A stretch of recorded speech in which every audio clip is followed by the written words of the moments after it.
ഈ പുഴയും കടന്ന സീരിയലിന്റെ ഇനി വരാൻ പോകുന്ന എപ്പിസോഡ് റിവ്യൂ ആണ് പറയുന്നേ. മുത്തശ്ശിക്ക് വേണ്ടി നരൻ കല്യാണത്തിന് സമ്മതിക്കുകയാണ്. പിറ്റേന്ന് നരനെ കാണാൻ ഒരു പെണ്ണു വീട്ടുകാര് വരാണ്. പെണ്ണു വീട്ടുകാരെ കണ്ട് ശിവരാജൻ ചോദിക്കുകയാണ്, പൊതുവെ പെണ്ണ് കാണാൻ ഞങ്ങളാണ് നിങ്ങളുടെ വീട്ടിലേക്ക് വരേണ്ടത്, നിങ്ങൾ എന്തിനാ ഇവിടേക്ക് വന്നേ? അത് കേട്ട് രഘുനാഥ് പറയാണ്, നമ്മള് വിളിച്ചിട്ടല്ലേ അവരിങ്ങോട്ട് വന്നേ. അപ്പോ പെണ്ണിന്റെ അച്ഛൻ പറയാണ്, നിങ്ങൾ ഞങ്ങളുടെ ബന്ധുക്കളായിട്ടല്ലേ വരിക, അംബിക അമ്മയ്ക്കാണേൽ വയ്യാത്തതല്ലേ, അതുകൊണ്ടാ ഞങ്ങൾ ഇങ്ങോട്ട് വന്നേ. ആ സമയത്താണ് നരൻ അങ്ങോട്ട് കയറി വരുന്നത്. അപ്പോ ഗായത്രി നരനെ പെണ്ണിനെയും അവരുടെ വീട്ടുകാരെയും പരിചയപ്പെടുത്തി കൊടുക്കാണ്. നരൻ അപ്പോ പെണ്ണിനോട് പറയാണ്, എനിക്ക് തന്നോടൊന്ന് സംസാരിക്കണം എന്ന് പറഞ്ഞ് നരൻ ആ പെണ്ണിനെയും വിളിച്ച് മാറി നിന്ന് സംസാരിക്കുകയാണ്. എന്നിട്ട് നരൻ പെണ്ണിനോട് ചോദിക്കുകയാണ്, നിങ്ങൾ എത്ര വരെ പഠിച്ചു? അപ്പോ ആ പെണ്ണ് പറയാണ്, ഞാൻ MBBS ഫൈനൽ ഇയർ ആണ്. അപ്പോ നരൻ ചോദിക്കുകയാണ്, ഹയർ സ്റ്റഡി ഒന്നും നോക്കുന്നില്ലേ? നോക്കണമെന്ന് പറയാണ് ആ പെണ്ണ്. അപ്പോ നരൻ ചോദിക്കുകയാണ്, പിന്നെ എന്തിനാ നീ ഇപ്പോ തന്നെ കല്യാണം കഴിക്കുന്നേ? വീട്ടുകാര് നിർബന്ധിച്ചിട്ടാണോ? അതേന്ന് പറയാണ് ആ പെൺകുട്ടി. ഫാമിലിക്ക് വേണ്ടിയാണല്ലേ കല്യാണം, നിങ്ങൾക്ക് ഈ കല്യാണത്തിന് താല്പര്യമില്ലല്ലോ. എന്നിട്ട് നരൻ പെണ്ണിനോട് പറയാണ്, എനിക്കും ഈ കല്യാണത്തിനോട് അത്ര താല്പര്യമില്ല, നിങ്ങൾക്കും താല്പര്യമില്ലാന്ന് തോന്നുന്നേ. അതുകൊണ്ട് നമുക്കൊരു കാര്യം ചെയ്താലോ, നമുക്ക് എന്നാ കോൺട്രാക്ട് മാരേജ് ചെയ്താലോ? അത് കേട്ട് പെൺകുട്ടി ഒന്ന് ഞെട്ടാണ്. അപ്പൊ നരൻ പറയാണ്, എഗ്രിമെന്റ് ചെയ്ത് കല്യാണം നടത്തൂലേ, അതുപോലെ നടത്തിയാലോ? അപ്പോ പെണ്ണ് ദേഷ്യത്തില് നരനോട് പറയാണ്, എഗ്രിമെന്റ് ചെയ്ത് കല്യാണം നടത്താനൊന്നും എന്റെ വീട്ടുകാര് സമ്മതിക്കൂല. അപ്പോ നരൻ പറയാണ്, വീട്ടുകാരോടൊന്നും പറയണ്ട, എനിക്ക് കല്യാണം കഴിക്കാൻ താല്പര്യമില്ല, നിങ്ങൾക്കും താല്പര്യമില്ലെന്ന് എനിക്ക് മനസ്സിലായി, അതുകൊണ്ട് നമ്മൾക്കൊരു എഗ്രിമെന്റ് ചെയ്ത് കല്യാണം നടത്താം. വീട്ടിലെ ആരും അറിയണ്ട, 1 ഇയർ എഗ്രിമെന്റ് ചെയ്ത് മാരേജ് ചെയ്യാം, വീട്ടുകാര് പറഞ്ഞ പോലെ കല്യാണം നടത്താം. പക്ഷേ എഗ്രിമെന്റ് പ്രകാരം 1 ഇയറിന് ശേഷം നിങ്ങൾക്ക് നിങ്ങളുടെ കാര്യം നോക്കി പോകാം, ഞാൻ എന്റെ കാര്യം നോക്കിയും പോകും. ഒരു കാര്യം കൂടി, ഈ 1 ഇയറിന് ശേഷം നിങ്ങൾ പോകുമ്പോൾ നിങ്ങൾക്ക് ക്യാഷ് ആയിട്ട് എത്ര വേണേലും ഞാൻ തരാം. അതൊക്കെ കേട്ട് പെണ്ണ് ദേഷ്യത്തില് നരനെ നോക്കാണ്. എന്നിട്ട് അച്ഛന്റെയും അമ്മയുടെയും അടുത്ത് വന്ന് കരയാണ് ആ പെണ്ണ്. അപ്പോ പെൺകുട്ടിയുടെ അമ്മ എന്തു പറ്റിയെന്ന് ചോദിക്കുകയാണ്. അപ്പോ പെണ്ണ് നരൻ കോൺട്രാക്ട് മാരേജ് ചെയ്യണം എന്ന് പറഞ്ഞ കാര്യങ്ങളൊക്കെ അമ്മയോടും അച്ഛനോടും പറയാണ്. അത് കേട്ട് പെണ്ണിന്റെ അച്ഛൻ മുത്തശ്ശനോടും മുത്തശ്ശിയോടും ദേഷ്യത്തില് പറയാണ്, അറിയുന്ന ആൾക്കാരാണെന്ന് വെച്ചാ അംബികാമ്മയ്ക്ക് വയ്യാഞ്ഞിട്ട് കൂടി ഞങ്ങൾ ഇവിടേക്ക് വന്നത്, ഞങ്ങളെ കുറിച്ച് നിങ്ങൾ ഇത്ര മോശമായിട്ടാണോ വിചാരിച്ചു വച്ചിരിക്കുന്നേ? അപ്പോ രഘുനാഥ് അവരോട് എന്താ കാര്യമെന്നൊക്കെ ചോദിക്കുകയാണ്. അപ്പോ പെണ്ണിന്റെ അച്ഛൻ ദേഷ്യത്തില് പറയാണ്, അത് നിന്റെ കൊച്ചുമോനോട് തന്നെ ചോദിച്ചു നോക്ക്, ഇതുപോലത്തെ കല്യാണം ഒന്നും ഞങ്ങൾക്ക് വേണ്ടാന്ന് പറഞ്ഞിറങ്ങാണ് ആ പെണ്ണു വീട്ടുകാര്. അപ്പോ രഘുനാഥും അംബികയും കൂടി നരനോട്, നീ എന്താ ആ പെണ്ണിനോട് പറഞ്ഞേ, അവരെന്തിനാ ദേഷ്യത്തിൽ ഇറങ്ങിപ്പോയെന്നൊക്കെ ചോദിക്കുകയാണ്. അപ്പോ നരൻ പറയാണ്, അതൊന്നുമില്ല മുത്തശ്ശ, ഞാനൊന്നും പറഞ്ഞിട്ടില്ല. അപ്പോ ഗായത്രി ചോദിക്കുകയാണ്, നീ ഒന്നും പറയാഞ്ഞിട്ടാണോ ആ പെൺകുട്ടി കരഞ്ഞോണ്ട് വന്നേ? എനിക്കറിയില്ലാന്ന് പറയാണ് നരൻ അപ്പോഴും. അപ്പോ മുത്തശ്ശി ചോദിക്കുകയാണ്, നീ ആ പെൺകുട്ടിയോട് കല്യാണം കഴിക്കാൻ താല്പര്യമില്ലാന്ന് പറഞ്ഞോ? അപ്പോ നരൻ ഒന്നും മിണ്ടാതെ ഇരിക്കുന്നേ അത് കണ്ട് മുത്തശ്ശി സങ്കടത്തില് കരഞ്ഞോണ്ട് പറയാണ്, ഇവൻ കല്യാണം ഒന്നും കഴിക്കാൻ പോണില്ല, ഡെയിലി ഇവന്റെ കാര്യം ആലോചിച്ച് ടെൻഷൻ അടിച്ച് മരിക്കാനാണ് എന്റെ വിധി. അത് കേട്ട് നരന് സങ്കടാവുണ്ട്.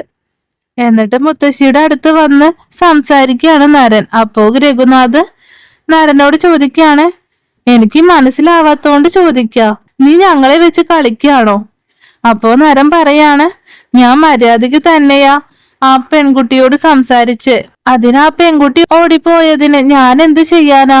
അത് കേട്ട് നരനോട് ഗായത്രി പറയാണ്, നമുക്ക് എന്നാ വേറൊരു പെൺകുട്ടിയെ കാണാൻ പോകാം, നീ ആ പെണ്ണിനോട് ഒന്നും സംസാരിക്കാൻ നിൽക്കണ്ട, ഞങ്ങൾ തന്നെ എല്ലാം തീരുമാനിക്കും, നിനക്ക് ആ പെണ്ണിനോട് എന്തേലും സംസാരിക്കണമെങ്കിൽ അത് കല്യാണത്തിന് ശേഷം സംസാരിച്ചാ മതി എന്ന് പറഞ്ഞ് മുത്തശ്ശിയെയും കൂട്ടി അകത്തേക്ക് പോവാണ് ഗായത്രി. നരൻ ഇനി എന്ത് ചെയ്യുമെന്നറിയാതെ ടെൻഷൻ അടിച്ചു നിൽക്കാണ്. കാവേരി നിളമോളുടെ ഓപ്പറേഷന് ഇനി എങ്ങനെ ക്യാഷ് റെഡിയാക്കും എന്നറിയാത്ത അവസ്ഥയിൽ ടെൻഷൻ അടിച്ചു നിൽക്കാണ് ഹോസ്പിറ്റലിൽ.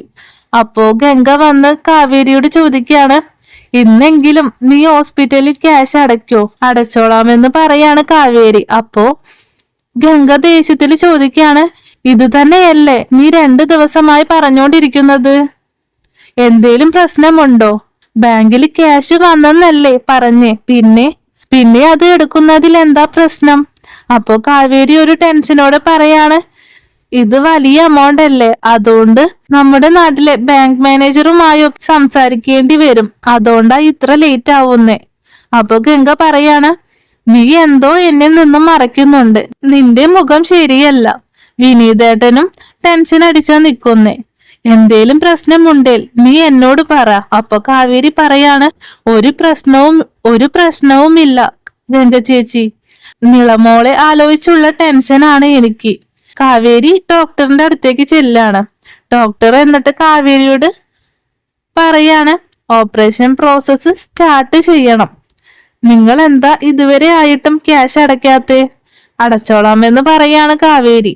അപ്പോ ഡോക്ടർ കാവേരിയോട് ചോദിക്കുകയാണ്, ഓപ്പറേഷന് എത്ര ക്യാഷ് വരും എന്നൊക്കെ അറിഞ്ഞിട്ടല്ലേ ഇവിടെ അഡ്മിറ്റ് ചെയ്ത്, പിന്നെ എന്താ പ്രശ്നം? അപ്പോ കാവേരി പറയാണ്, ബാങ്കിൽ ക്യാഷ് ഉണ്ടായിരുന്നു, പക്ഷേ ആ ക്യാഷ് ഞങ്ങളുടെ അടുത്തുനിന്ന് നഷ്ടപ്പെട്ടു. ബാങ്കിൽ നിന്നാണെന്ന് പറഞ്ഞ് ഒരു അൺനോൺ നമ്പറിൽ നിന്ന് കോള് വന്നപ്പോ അവർക്ക് OTP പറഞ്ഞു കൊടുത്തു. ഞങ്ങളുടെ ബാങ്ക് അക്കൗണ്ടിലുള്ള ക്യാഷ് മുഴുവനും പോയി. അപ്പോ ഡോക്ടർ ചോദിക്കാണ്, ഇനി നിങ്ങൾ എങ്ങനെ ക്യാഷ് അടയ്ക്കും? കാവേരി അപ്പോ പറയാണ്, ക്യാഷിന്റെ കാര്യം അറേഞ്ച് ചെയ്തോണ്ടിരിക്കുകയാണ് ഡോക്ടർ. ഞങ്ങള് മാക്സിമം ട്രൈ ചെയ്തോണ്ടിരിക്കുക, അധികം വൈകാതെ ക്യാഷ് അടച്ചോളാം. അപ്പോ ഡോക്ടർ ചോദിക്കാണ്, ഇനി എത്ര ദിവസം വെയിറ്റ് ചെയ്യണമെന്നാ നിങ്ങൾ പറയുന്നേ? അപ്പോ കാവേരി പറയാണ്, ക്യാഷ് റെഡി ആയാൽ അപ്പോ തന്നെ അടച്ചോളാം ഡോക്ടർ, അധികം വൈകാതെ തന്നെ ഞാൻ ശ്രമിക്കുന്നുണ്ട്. അപ്പോ ഡോക്ടർ പറയാണ്, നിന്റെ അനിയത്തിയുടെ അവസ്ഥ അത്ര ശരിയല്ല, കുറച്ച് സീരിയസ് ആയിക്കൊണ്ടിരിക്കുക, അധികം വൈകാതെ തന്നെ ഓപ്പറേഷൻ നടത്തുന്നതാ നല്ലത്. വൈകും തോറും അവളുടെ ജീവന് തന്നെയാണ് ആപത്ത്. അത് കേട്ട് കാവേരിക്ക് സങ്കടാവാണ്. എന്നിട്ട് ഡോക്ടറിനോട് ചോദിക്കുകയാണ്, ഡോക്ടർ നിങ്ങൾ എങ്ങനെയും ഓപ്പറേഷന്റെ കാര്യം അറേഞ്ച് ചെയ്യാൻ പറ്റുമോ? ഞാൻ ഉറപ്പായിട്ടും ക്യാഷ് അടച്ചോളാം. അപ്പോ ഡോക്ടർ പറയാണ്, ഞാൻ ഒറ്റയ്ക്ക് ചെയ്യുന്ന ഓപ്പറേഷൻ അല്ല ഇത്, ഒരു ടീം ഓഫ് ഡോക്ടേഴ്സ് ഉണ്ടാകും. അതിനു വേണ്ട അറേഞ്ച്മെന്റ് ചെയ്യാൻ തന്നെ ഞങ്ങൾക്ക് 1 ദിവസം വേണം. നിങ്ങളുടെ തീരുമാനം എന്തായാലും അധികം വൈകാതെ അറിയിക്കണം, അല്ലെങ്കിൽ നിങ്ങൾക്ക് ഞാൻ ഇവിടുന്ന് ഡിസ്ചാർജ് തരാം, നിങ്ങൾക്ക് വേറെ എവിടെയും ഹോസ്പിറ്റലിലേക്ക് കൊണ്ടുപോകാം. അപ്പോ കാവേരി പറയാണ്, ഡോക്ടർ എവിടെ പോയാലും ഓപ്പറേഷന് ക്യാഷ് വേണ്ടേ? അപ്പോ ഡോക്ടർ പറയാണ്, ഇവിടെ വെറുതെ റൂമിൽ സ്റ്റേ ചെയ്യാനൊന്നും പറ്റൂല, ഇത് ഹോട്ടൽ ഒന്നുമല്ല. നിങ്ങൾ അധികം വൈകാതെ തന്നെ ഓപ്പറേഷന് വേണ്ട ക്യാഷ് അടയ്ക്കാൻ നോക്ക്, അല്ലെങ്കിൽ വീട്ടിലേക്കോ വേറെ ഏതെങ്കിലും ഹോസ്പിറ്റലിലേക്കോ കൊണ്ടുപോയിക്കോ. ആ കുട്ടിക്ക് അധികം വൈകാതെ ഓപ്പറേഷൻ ചെയ്യുന്നതാ അവളുടെ ഹെൽത്തിന് നല്ലത്, അത്രേ ഞാൻ പറയുള്ളൂ. കാവേരി അപ്പോ സങ്കടത്തിലാണ് ഡോക്ടറിന്റെ അടുത്തുനിന്ന് ഇറങ്ങിപ്പോകുന്നത്. എന്നിട്ട് നിളമോളുടെ ഓപ്പറേഷന്റെ ക്യാഷ് എങ്ങനെ ഒപ്പിക്കും എന്നറിയാതെ പൊട്ടിക്കരയാണ് കാവേരി. നരൻ മുത്തശ്ശിയുടെ അവസ്ഥ ഒക്കെ ആലോചിച്ച് സങ്കടപ്പെട്ടിരിക്കുകയാണ്. മുത്തശ്ശിയുടെ ആഗ്രഹം എന്റെ കല്യാണം കാണണമെന്നാണ്. അതൊക്കെ ഓർത്ത് സങ്കടത്തിൽ ഇരിക്കുകയാണ് നരൻ. ആ സമയത്താണ് വിനീത് വീട്ടില് നിളമോളുടെ ഓപ്പറേഷന് എന്തേലും ചെറിയ ക്യാഷ് ഉണ്ടാക്കണമെന്ന് കരുതി ഫാദർ തന്ന ഓർഡർ പ്രകാരം യൂണിഫോം ഒക്കെ വീട്ടിൽ വെച്ച് തന്നെ തയ്ക്കുകയാണ് വിനീത്. ഈ മെഷീന്റെ ഒച്ച കേട്ട് ദേഷ്യത്തില് നരൻ വിനീതിന്റെ അടുത്തേക്ക് വരികയാണ്. എന്നിട്ട് വിനീതിനോട് ദേഷ്യപ്പെടുകയാണ് നരൻ. എന്താ ഇവിടെ ഇത്ര ശബ്ദം? ഇവിടെ ബാക്കിയുള്ളവർക്ക് സമാധാനത്തോടെ ഇരിക്കണ്ടേ? അപ്പോ വിനീത് പറയാണ്, അതല്ല, കുറച്ച് ഷർട്ട് തയ്ക്കാനുണ്ടായിരുന്നു. അപ്പോ നരൻ ചോദിക്കാണ്, അതിന് നിനക്ക് വേറെ സ്ഥലം നോക്കിക്കൂടെ? ഇവിടെ വെച്ചാണോ ഇതൊക്കെ തയ്ക്കുന്നേ? ഇത് നിന്റെ കട ഒന്നുമല്ല. അപ്പോ വിനീത് പറയാണ്, ഇതിനു വേണ്ടി ഒരു കട ഇടണം എന്നൊക്കെ ഞാൻ കരുതിയതാ. പക്ഷെ അവരൊക്കെ ഒരുപാട് വാടകയാണ് ചോദിക്കുന്നേ. അപ്പോ നരൻ പറയാണ്, അതുകൊണ്ട് നീ വാടകയ്ക്ക് വീട് തന്നാൽ നീ അവിടെ കടയും ഇടോ? ഇതുകൊണ്ടാണ് ഞാൻ ആർക്കും വീട് കൊടുക്കണ്ടെന്ന് പറഞ്ഞത്. അവര് കേട്ടില്ലല്ലോ. എന്നിട്ട് വിനീതിനോട് പറയാണ്, ഇത് എന്റെ ലാസ്റ്റ് വാണിംഗ് ആണ്. ഇതൊക്കെ എടുത്ത് ഇവിടുന്ന് പോയിക്കോ. അപ്പൊ വിനീത് പറയാണ്, പെട്ടെന്ന് ഇവിടുന്ന് പോണമെന്ന് പറഞ്ഞ ഞങ്ങൾ ഇവിടെ പോവാനാ സാറേ. അപ്പോ നരൻ പറയാണ്, നാളെ വരെ നിനക്ക് ടൈം തരാം. അതിനുള്ളിൽ നീ ഇവിടുന്ന് എല്ലാം എടുത്തു പോയിക്കോ. അപ്പോ വിനീത് പറയാണ്, ഞാൻ മാത്രമല്ല ഇവിടെ ഉള്ളത്, എല്ലാവരും ഉണ്ട്. എല്ലാരും കുറെ കഷ്ടപ്പെട്ടിട്ടാണ് ഇവിടേക്ക് വന്നത് തന്നെ. ഒരാഴ്ച ഞങ്ങൾക്ക് സമയം തരണം. നിളമോള് ഹോസ്പിറ്റലിൽ അഡ്മിറ്റ് ആണ്. ഇപ്പോ വീട് മാറണം എന്നൊക്കെ പറഞ്ഞ ഞങ്ങൾക്ക് അത് ബുദ്ധിമുട്ടാണ് സാർ. പ്ലീസ് സാറേ. അപ്പോ നരൻ പറയാണ്, നിന്റെ കഥ കേൾക്കാൻ വന്നതല്ല ഞാൻ പറഞ്ഞത് കേട്ടാ മതി. ഇവിടുന്ന് ഇറങ്ങണം എന്ന് പറഞ്ഞ ഇറങ്ങിക്കോണം. മനസ്സിലായല്ലോ? നാളെ ഞാൻ ഇവിടേക്ക് വരുമ്പോ ഒരാള് പോലും ഇവിടെ ഉണ്ടാകരുത്. അപ്പോ വിനീത് നരനോട് പറയാണ്, ഞാൻ ഇവിടെ ഇനി തയ്ക്കൂല സാറേ. പെട്ടെന്ന് ഞങ്ങളോട് പോകാൻ പറയല്ലേ. അപ്പോ നരൻ പറയാണ്, ഞാൻ പറഞ്ഞത് കേട്ടാ മതി. നാളെ ഞാൻ ഇവിടെ വരുമ്പോ ആരും ഉണ്ടാകരുത് എന്ന് പറഞ്ഞിട്ടാണ് നരൻ അവിടുന്ന് പോകുന്നേ. ആ സമയത്താണ് കാവേരി അങ്ങോട്ട് വരുന്നേ. തയ്ച്ച യൂണിഫോം ഒക്കെ താഴെ വീണ് കിടക്കുന്നേ കണ്ട് എന്തു പറ്റിയെന്ന് ചോദിക്കുകയാണ് വിനീതിനോട്. അപ്പോ വിനീത് പറയാണ്, നമ്മുടെ ഹൗസ് ഓണർ വീട് ഒഴിയണമെന്ന് പറഞ്ഞു പോയി. അതെന്ത് പറ്റിയെന്ന് ചോദിക്കുകയാണ് കാവേരി. അപ്പോ വിനീത് പറയാണ്, കട കിട്ടുന്നവരെ വീട്ടില് തയ്ക്കാന്നാ കരുതിയേ. ഫാദർ വരെ ഓർഡർ ചെയ്ത തുണി വേഗം തയ്ച്ചു തരണമെന്നാ പറയുന്നേ. ഞാൻ തയ്ക്കുന്ന ശബ്ദം ശല്യമാണെന്ന് പറഞ്ഞ് വീട് ഒഴിയണമെന്ന് പറഞ്ഞാ പോയത്. അപ്പോ കാവേരി ചോദിക്കാണ് വിനീതിനോട്, ഇത് ആരാ പറഞ്ഞേ? അപ്പോ വിനീത് പറയാണ്, അവരുടെ കൊച്ചുമോനില്ലേ, അവനാണ് വന്ന് പറഞ്ഞത്. എന്നിട്ട് കാവേരിയോട് സോറി പറയാണ് വിനീത്. ഞാൻ കാരണമാണ് എല്ലാ പ്രശ്നവും ഉണ്ടാകുന്നത്. ക്യാഷും ഞാൻ കാരണ പോയത്. ഇപ്പോ വീടും ഞാൻ കാരണം തന്നെ നഷ്ടപ്പെടുന്നേ എന്ന് പറഞ്ഞ് സങ്കടപ്പെടുവാണ് വിനീത്. കാവേരി അപ്പോ പറയാണ്, വിനീതേട്ടൻ വിഷമിക്കൊന്നും വേണ്ട. പെട്ടെന്ന് ഒഴിയണമെന്ന് പറഞ്ഞ അങ്ങനെ മാറാൻ പറ്റോ? ഞാനൊന്ന് പോയി സംസാരിച്ച് നോക്കട്ടെ എന്ന് പറഞ്ഞ് കാവേരി നരന്റെ അടുത്തേക്ക് പോവാണ്. ആ സമയത്താണ് ഗംഗ കാവേരിയുടെ ഫോണിലേക്ക് വിളിക്കുന്നേ. എന്നിട്ട് കാവേരിയോട് ഗംഗ ചോദിക്കുകയാണ്, നീ എവിടെയാണ്?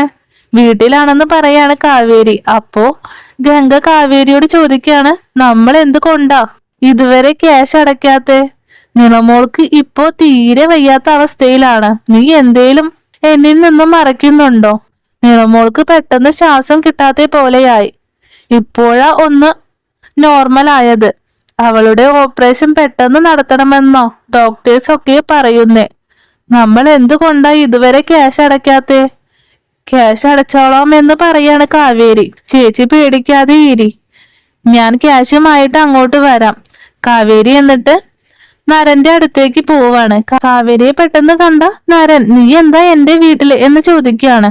അപ്പൊ കാവേരി ചോദിക്കുകയാണ്, നിങ്ങള് വീട് ഒഴിയണമെന്ന് പറഞ്ഞില്ലായിരുന്നോ?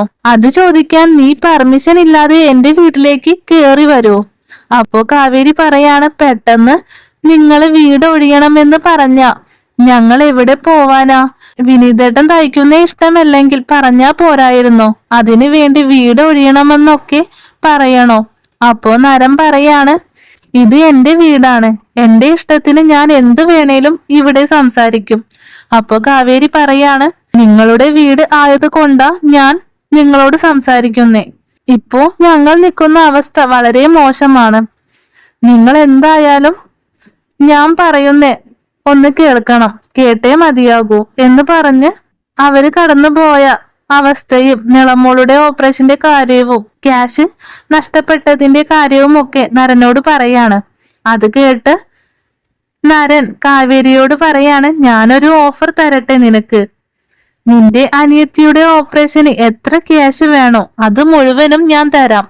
അപ്പോ കാവേരി പറയാണ്, ഞാൻ എന്താ അതിനു വേണ്ടി ചെയ്യേണ്ടേ? നിങ്ങൾ എന്ത് പറഞ്ഞാലും ഞാൻ അത് ചെയ്യാം. അപ്പോ നരൻ പറയാണ്, നീ എന്നെ കല്യാണം കഴിക്കണം. അത് കേട്ട് ഞെട്ടാണ് കാവേരി. അപ്പോ വീഡിയോ ഇഷ്ടപ്പെട്ടാൽ ലൈക്ക് ചെയ്യാനും ഷെയർ ചെയ്യാനും സബ്സ്ക്രൈബ് ചെയ്യാനും മറക്കല്ലേ.